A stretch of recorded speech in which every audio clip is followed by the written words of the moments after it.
Good morning, my friends, or good afternoon, or good evening, whatever time of day it is. I'm thankful that you have joined me for the Morning Mindset.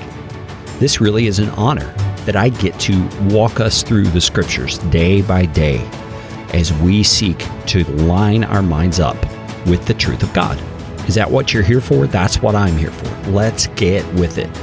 1 Peter chapter 4. We're looking at verse number 12 today. And verse number 12, the first word in the verse is the word beloved. And it's funny how one word can give you a huge impression about something. But this verse, this word, does that for me in this particular verse. Because Peter, if you remember the story from the New Testament, was a fisherman. He's a real man, a blue-collar worker, a guy who was out there sweating and parched by the sun some days, enduring storms other days. He was a salt of the earth kind of a guy. And he's not the kind of person I would picture using a word like beloved.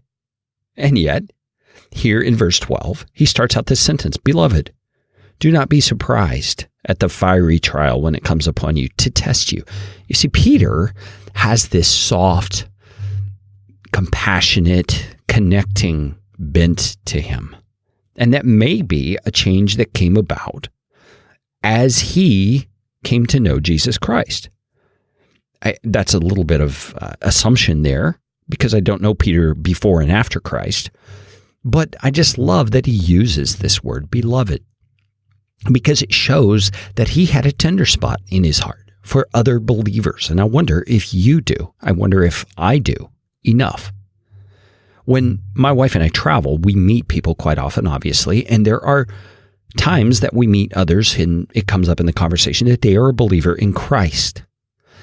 I hope with all my being that when I hear that someone else is a believer in Christ, something stirs in me. That is a sense of brotherly love. It's a sense of compassion for that person in a different sort of way because they are a fellow brother or sister in Christ. That is what Peter's getting at here. He's giving some instruction to those he very much loves because of their common faith in Jesus. And he says, beloved, do not be surprised at the fiery trial when it comes upon you to test you, as though something strange were happening to you. Well, let's stop right there, man. We've got so much to talk about there. Do you feel surprised when hard times come into your life as a believer? Has someone sold you a bill of goods that if you become a believer in Christ, somehow it's going to magically make the difficult things easier or even perhaps make them go away and fill your life with great blessing? You see, now, don't misunderstand what I'm saying. There is clearly blessing that comes into the life of those who place their faith in Jesus Christ. There clearly is an ongoing sense of blessing because the God of the universe now inhabits us and lives through us. You see, so blessing's going to come out of that. But he's saying when you become a follower of Jesus Christ, you are aligning yourself with one who the world that you live in is opposed to. And so you should not be surprised when fiery trials come into your life.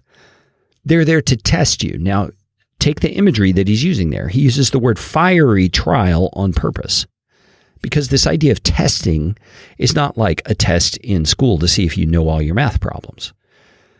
This word testing is aligned with the concept of refining a metal. They would use this word. They would say to test the metal. They're not seeing if the metal is strong. What they're doing is they're refining out of it the impurities to make it stronger, to make it purer. And Peter is referring to that when he says, fiery trials are to test you. They are to refine you.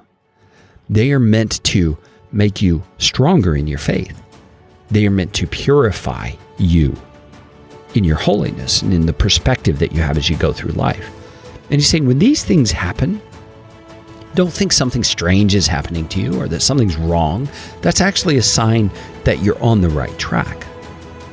You see, we are partakers in Christ's sufferings. That's his next sentence. But rejoice insofar as you share Christ's sufferings, that you may also rejoice and be glad when his glory is revealed. We're going to talk more about that tomorrow. But my friends, if you are undergoing suffering right now, know you're on the right path. And join me again tomorrow.